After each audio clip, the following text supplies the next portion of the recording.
ایک بادشاہ جس کے حکم پر ہوا چلتی تھی، جنات اس کے لیے محلات بناتے تھے اور پرندے اس کے جاسوس تھے، لیکن کیا آپ جانتے ہیں اسی بادشاہ کی موت کا پتہ ایک چھوٹے سے کیڑے نے دیا تھا۔ یہ ہے حضرت سلیمان علیہ السلام کی وہ حیران کن کہانی جو آپ نے شاید کبھی اس انداز میں نہیں سنی ہوگی۔ حضرت سلیمان علیہ السلام اللہ کے ایک عظیم پیغمبر تھے اور وہ بنی اسرائیل میں پیدا ہوئے۔ ان کے والد حضرت داؤد علیہ السلام تھے جو خود بھی اللہ کے نبی اور ایک عظیم بادشاہ تھے۔ حضرت داؤد علیہ السلام کو اللہ نے زبور عطا کی تھی اور انہیں بہت بڑی سلطنت دی تھی۔ حضرت سلیمان علیہ السلام نے بچپن ہی سے غیر معمولی ذہانت اور حکمت کا مظاہرہ کیا۔ قرآن پاک میں بھی ان کی دانائی کا ذکر آتا ہے کہ اللہ نے انہیں ایک خاص علم عطا کیا تھا۔ ایک مشہور واقعہ ہے جس کا ذکر قرآن سورۃ الانبیاء میں آتا ہے۔ دو آدمی ایک جھگڑا لے کر حضرت داؤد علیہ السلام کے پاس آئے۔ ایک کا کھیت تھا، دوسرے کی بکریاں تھی۔ بکریاں رات کو کھیت میں گھس گئی اور فصل خراب کر دی۔ حضرت داؤد علیہ السلام نے فیصلہ دیا کہ بکریاں کھیت والے کو دے دی جائے، لیکن حضرت سلیمان علیہ السلام جو اس وقت نوجوان تھے، انہوں نے اس سے بہترین فیصلہ پیش کیا۔ انہوں نے کہا بکریاں کچھ عرصے کے لیے کھیت والے کو دے دی جائیں تاکہ وہ ان کے دودھ سے فائدہ لے سکے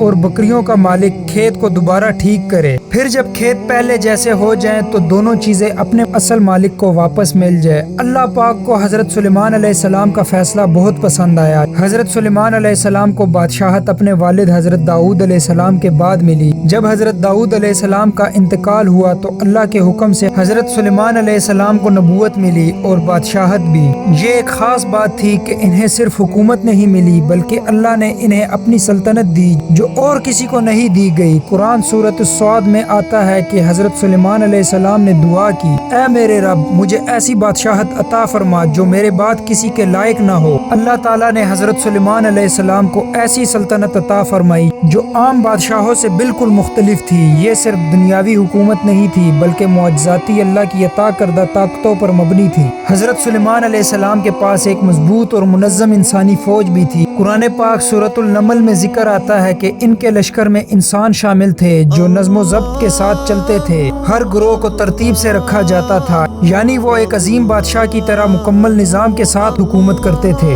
جنات ان کے حکم سے کام کرتے تھے۔ وہ محلات، قلعے، مجسمے بناتے تھے۔ سمندر میں غوطہ لگا کر موتیاں نکالتے تھے۔ اگر کوئی جن نافرمانی کرتا اسے سزا دی جاتی تھی۔ بعض کو زنجیروں میں جکڑ دیا جاتا تھا۔ یہ سب اللہ کے حکم سے تھا۔ سلیمان علیہ السلام اپنی مرضی سے نہیں بلکہ اللہ کی اجازت سے کام کرتے تھے۔ ہوا ان کے حکم سے چلتی تھی۔ ان کی فوج 1 مہینے کا سفر صبح میں اور 1 مہینے کا سفر شام میں طے کر لیتی تھی، یعنی جہاں عام قافلوں کو 1 مہینہ لگتا تھا وہاں وہ ہوا کے ذریعے چند گھنٹوں میں پہنچ جایا کرتے تھے۔ حضرت سلیمان علیہ السلام کو ایک خاص علم دیا گیا تھا۔ جانوروں اور پرندوں کی زبان انہیں سمجھائی گئی۔ پرندے ان کے لشکر کا حصہ تھے۔ ہدہد ان کا پیغام رسا پرندہ تھا۔ اللہ تعالیٰ نے انہیں غیر معمولی وسائل دیے۔ پگھلا ہوا تانبا ان کے لیے بہایا گیا۔ بڑے بڑے تعمیراتی کام ان کے لیے جنات کے ذریعے آسان ہو گئے۔ ان کے پاس بے شمار دولت تھی۔ ان کی حکومت کا مرکز بیت المقدس یروشلم تھا۔ ان کی سلطنت فلسطین، شام، سیریا، اردن اور ارد گرد کے علاقوں میں پھیلی ہوئی تھی۔ ان کی طاقت کا اثر دور دراز کے علاقوں تک پہنچتا تھا۔ ایک دن حضرت سلیمان علیہ السلام اپنے لشکر کے ساتھ سفر کر رہے تھے۔ اس لشکر میں انسان، جنات، پرندے سب شامل تھے اور سب انتہائی نظم و ضبط کے ساتھ آگے بڑھ رہے تھے۔ اور جب وہ ایک وادی میں پہنچے جسے چونٹیوں کی وادی کہا جاتا ہے تو ایک چھوٹی سی چونٹی نے اپنی قوم کو خبردار کیا، اے چونٹیوں اپنے گھروں میں داخل ہو جاؤ، کہیں ایسا نہ ہو کہ سلیمان اور اس کا لشکر تمہیں کچل دے اور انہیں خبر تک نہ ہو۔ وہ یہ سن کر مسکرائے اور فوراً اللہ کا شکر ادا کیا۔ انہوں نے دعا کی، اے میرے رب مجھے توفیق دے کہ میں تیری ان نعمتوں کا شکر ادا کروں جو تو نے مجھ پر اور میرے والدین پر کیے۔ اس واقعے سے ہمیں یہ سبق ملتا ہے کہ ایک عظیم بادشاہ بھی ایک چھوٹی سی چونٹی کی بات کو اہمیت دیتا ہے۔ عاجزی اور شکر گزاری سب سے بڑی طاقت ہے۔ پھر ایک وقت جب حضرت سلیمان علیہ السلام اپنے لشکر کا جائزہ لے رہے تھے کہ انہیں ہدہد نظر نہیں آیا، لیکن تھوڑی ہی دیر میں ہدہد حاضر ہوا۔ اس نے کہا، میں ایک ایسی خبر لایا ہوں جو آپ کو معلوم نہیں۔ پھر اس نے بتایا، ایک قوم ہے سبا، ان پر ایک عورت حکمرانی کرتی ہے، ملکہ بلقیس۔ اسے ہر چیز دی گئی ہے اور اس کا تخت بھی عظیم ہے، لیکن سب سے بڑی بات، میں نے اسے اور اس کی قوم کو دیکھا کہ وہ اللہ کو چھوڑ کر سورج کو سجدہ کرتے ہوتے ہیں۔ یہ سن کر حضرت سلیمان علیہ السلام نے فوراً فیصلہ کیا کہ اس قوم تک حق پہنچایا جائے۔ انہوں نے ایک خط لکھا، ایک ایسا خط جو نہ بہت لمبا تھا نہ پیچیدہ، لیکن طاقت سے بھرا ہوا تھا۔ اس میں لکھا تھا، بسم اللہ الرحمن الرحیم، میرے مقابلے میں سرکشی نہ کرو اور فرما بردار ہو کر میرے پاس آ جاؤ۔ یہ خط ہدہد کے ذریعے ملکہ بلقیس تک پہنچایا گیا۔ جب اسے خط ملا تو بلقیس نے فوراً جذباتی فیصلہ نہیں کیا۔ اس نے اپنی درباری مجلس بلائی۔ اس نے اپنے درباریوں سے کہا، میرے پاس ایک بہت معزز خط آیا ہے۔ وہ خط کی اہمیت کو پہچان گئی۔ یہ ایک عام بادشاہ کا خط نہیں تھا۔ اس نے اپنے مشیروں سے رائے لی۔ انہوں نے کہا، ہم طاقت رکھتے ہیں، جنگ کر سکتے ہیں، لیکن بلقیس نے ایک تاریخی جملہ کہا، جب بادشاہ کسی شہر میں داخل ہوتے ہیں تو وہ اسے تباہ کر دیتے ہیں، اس کی عزت والوں کو ذلیل کر دیتے ہیں۔ یعنی وہ جنگ کے نتائج کو سمجھتی تھی، وہ صرف طاقت نہیں دانائی سے فیصلہ کرتی تھی۔ بلقیس نے جنگ کے بجائے ایک چال چلی۔ اس نے حضرت سلیمان علیہ السلام کے پاس قیمتی تحفے بھیجے۔ وہ حضرت سلیمان علیہ السلام کو پرکھنا چاہتی تھی، کیا واقعی وہ نبی ہے یا صرف بادشاہ؟ اگر وہ بادشاہ ہے تو وہ تحفے قبول کریں گے، اگر نبی ہے تو انکار کریں گے۔ جب وہ تحفے حضرت سلیمان علیہ السلام تک پہنچے تو انہوں نے فوراً پہچان لیا، یہ صرف تحفے نہیں بلکہ ایک امتحان ہے۔ انہوں نے سختی سے جواب دیا، کیا تم مجھے مال سے بلانا چاہتے ہو؟ جو اللہ نے مجھے دیا ہے وہ اس سے بہت بہتر ہے۔ پھر انہوں نے واضح پیغام دیا، اگر تم ایمان نہ لائے تو ہم ایسا لشکر لے کر آئیں گے جس کا مقابلہ تم نہیں کر سکتے۔ یہ سن کر بلقیس کو یقین ہو گیا، یہ کوئی عام بادشاہ نہیں، یہ اللہ کا نبی ہی ہے۔ اور پھر بلقیس نے خود آنے کا فیصلہ کیا تو حضرت سلیمان علیہ السلام نے اپنے دربار میں ایک حیران کن اعلان کیا، تم میں سے کون اس کے یہاں پہنچنے سے پہلے اس کا تخت میرے پاس لا سکتا ہے؟ ایک طاقتور جن بولا، میں اسے لا سکتا ہوں۔ لیکن پھر ایک شخص جس کے پاس کتابوں کا علم تھا وہ بولا، میں اسے پلک جھپکنے سے پہلے لے آؤں گا۔ اور پھر واقعی ایک لمحے میں تخت حضرت سلیمان علیہ السلام کے پاس موجود تھا۔ یہ دیکھ کر حضرت سلیمان علیہ السلام نے فوراً کہا، یہ میرے رب کا فضل ہے تاکہ وہ مجھے آزمائے کہ میں شکر کرتا ہوں یا نہیں۔ پھر جب ملکہ بلقیس حضرت سلیمان علیہ السلام کے دربار میں پہنچی، سب سے پہلے اسے وہ تخت دکھایا گیا۔ کیا تمہارا تخت ایسا ہی ہے؟ وہ حیران رہ گئی اور بولی، یہ تو بالکل ویسا ہی ہے۔ اب وہ ذہنی طور پر ہل چکی تھی۔ پھر اسے ایک عظیم محل میں لے جایا گیا جس کا فرش شیشے کا تھا۔ بلقیس نے اسے پانی سمجھا اور اپنا لباس اوپر اٹھا لیا تاکہ بھیگ نہ جائے۔ تو پھر حضرت سلیمان علیہ السلام نے فرمایا، یہ پانی نہیں شیشہ ہے۔ یہ وہ لمحہ تھا جب اس کی آنکھوں نے سچ دیکھا، اس کا دل بدل گیا۔ آخرکار بلقیس نے وہ الفاظ کہے جو تاریخ میں ہمیشہ کے لیے محفوظ ہو گئے، اے میرے رب، میں نے اپنے آپ پر ظلم کیا، میں سلیمان اور اس کے رب پر ایمان لاتی ہوں۔ یہ صرف ایک جملہ نہیں تھا، یہ ایک سلطنت کا رخ بدلنے والا فیصلہ تھا۔ اور پھر ملکہ بلقیس اپنی قوم کی طرف واپس گئی۔ اس نے اپنی قوم کو بھی اللہ کی طرف بلایا اور پوری قوم نے شرک چھوڑ کر توحید کو قبول کیا۔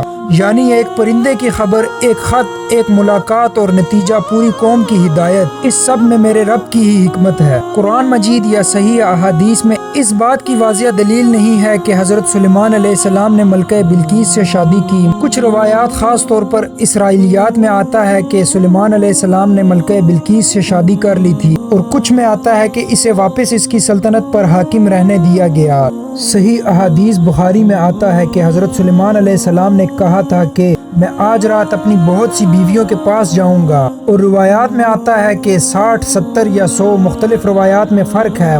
وہ چاہتے تھے کہ وہ ان سے ایسے بیٹے پیدا کرے جو اللہ کے راستے میں جہاد کرے، لیکن انہوں نے انشاءاللہ نہیں کہا، تو نتیجہ یہ ہوا کہ صرف ایک بچہ پیدا ہوا، وہ بھی معذور۔ قرآن میں حضرت سلیمان علیہ السلام کی اولاد کی تفصیل سے ذکر نہیں ہے، لیکن تاریخی روایات میں آتا ہے کہ ان کے بیٹے بھی تھے، لیکن ان کے بعد وہ اس عظیم سلطنت کو برقرار نہ رکھ سکے۔ لوگ عام طور پر یہ کہتے ہیں کہ حضرت سلیمان علیہ السلام کے پاس ایک خاص انگوٹھی تھی، اسی انگوٹھی میں ان کی سلطنت کی طاقت تھی۔ ایک جن یا شیطان نے وہ انگوٹھی چرا لی اور حضرت سلیمان علیہ السلام کی حکومت کچھ وقت کے لیے چلی گئی۔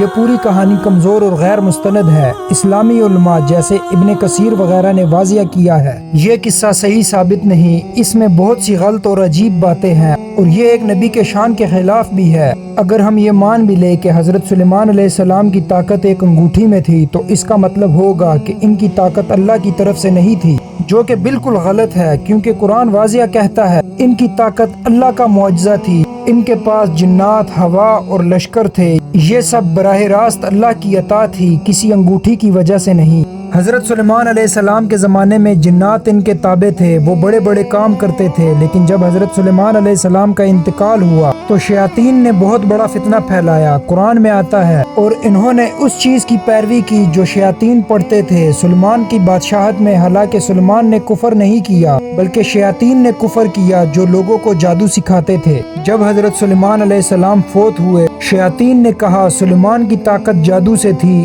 انہوں نے جادو کی کتابیں نکالی اور لوگوں کو سکھانا شروع کر دیا۔ انہوں نے سلیمان علیہ السلام پر الزام لگایا کہ وہ جادوگر تھے اور پھر خود جادو سکھانا شروع کر دیا۔ یہ بہت بڑا فتنہ تھا، ایک نبی کو جادوگر کہنا۔ اللہ تعالیٰ نے قرآن میں صاف اعلان کیا سلیمان نے کفر نہیں کیا، یعنی سلیمان علیہ السلام کا جادو سے کوئی تعلق نہیں تھا، ان کی طاقت صرف اللہ کا معجزہ تھی۔ اسی دوران بابل میں دو فرشتے ہاروت و ماروت آزمائش کے طور پر آئے، وہ لوگوں کو جادو سکھاتے تھے لیکن پہلے خبردار کرتے تھے ہم آزمائش ہیں، کفر نہ کرو، لیکن لوگ پھر بھی جادو سیکھتے تھے اور اس کا غلط استعمال کرتے تھے، جیسے میاں بیوی میں جدائی ڈالنا، انسانوں پر اس کا غلط استعمال کرنا۔ سوچو، ایک بادشاہ جس کے حکم پر ہوا چلتی تھی، جس کے سامنے جنات جھکتے تھے، جس کے پاس دنیا کی سب سے بڑی سلطنت تھی، وہ ایک کرسی پر بیٹھا ہے اپنی لاٹھی کے سہارے اور وہ وفات پا چکا ہے، لیکن کسی کو پتہ ہی نہیں چلتا، حتیٰ کہ جنات کو بھی نہیں۔ لیکن معاملہ یہاں ختم نہیں ہوا، ان کے سامنے جنات کام کر رہے تھے، بڑے بڑے تعمیراتی منصوبے جاری تھے، ہر طرف حکم چل رہا تھا اور سب سمجھ رہے تھے کہ بادشاہ ہمیں دیکھ رہا ہے، نگرانی کر رہا ہے، اسی لیے کسی میں رکنے کی ہمت نہیں تھی، سب مسلسل کام کر رہے تھے۔ یہاں اللہ تعالیٰ ایک بہت بڑا راز ظاہر کرنا چاہتے تھے۔ لوگ سمجھتے تھے کہ جنات غیب جانتے ہیں، لیکن حقیقت وہ کچھ بھی نہیں جانتے تھے۔ اگر وہ جانتے ہوتے تو فوراً سمجھ جاتے کہ سلیمان علیہ السلام وفات پا چکے ہیں۔ مہینے گزرتے رہے، سال گزرتے رہے، پھر ایک بہت چھوٹا سا کیڑا جسے دیمک کہا جاتا ہے، اس نے حضرت سلیمان علیہ السلام کی لاٹھی کو اندر سے کھانا شروع کیا۔ آہستہ آہستہ لاٹھی کمزور ہوتی گئی اور ایک دن لاٹھی ٹوٹ گئی۔